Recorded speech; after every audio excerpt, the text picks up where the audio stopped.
सोचो जरा, एक सुबह तुम आंखें खोलो और अचानक एहसास हो कि तुम्हारे भीतर कोई अनोखी शक्ति जागृत हो गई है। ऐसी ही कुछ हमारी आज की कहानी है। कहानी की शुरुआत में मिलते हैं रूमी से, एक हंसमुख लड़की जो अपना छोटा सा मगर जाना माना चिकन रेस्तरां चलाती थी। न कभी कॉलेज गई, न पढ़ाई का मौका मिला। वजह यह थी कि उसकी माँ ने उसे अकेले पाला था। पिता तो बचपन में ही घर छोड़ चुके थे, मगर माँ ने हिम्मत न हारी और रूमी को अपने पैरों पर खड़ा किया। एक दिन रूमी और उस बाजार के बाकी दुकानदारों पर मुसीबत आ पड़ी।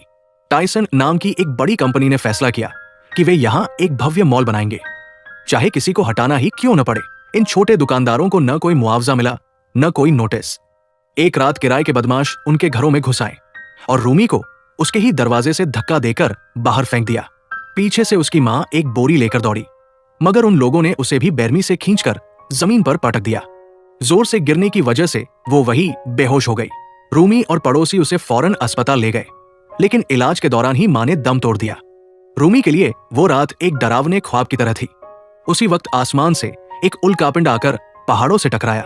उस टक्कर से पहाड़ों की नदी का पानी एक रहस्यमयी ऊर्जा से भर गया। एक अजीब अनदेखी शक्ति उस पानी में घुल गई।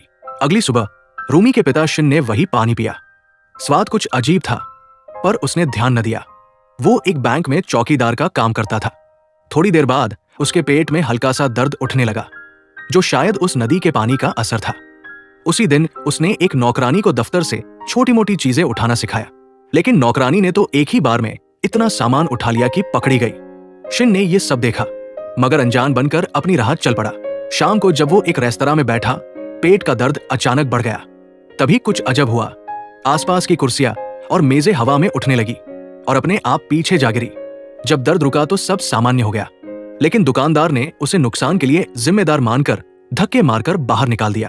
घर लौटकर शिन लेट गया और मुंह में सिगरेट दबाई।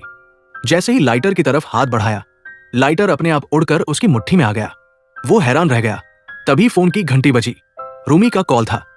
उसने रोते हुए बताया कि मां नहीं रही। शिन ने पुराना सूट निकाला और अंतिम संस्कार में पहुंचा। वो अपनी ही बेटी को पहचान न सका, क्योंकि जिस दिन वो घर छोड़कर गया था, रूमी उस वक्त बहुत छोटी थी। इतने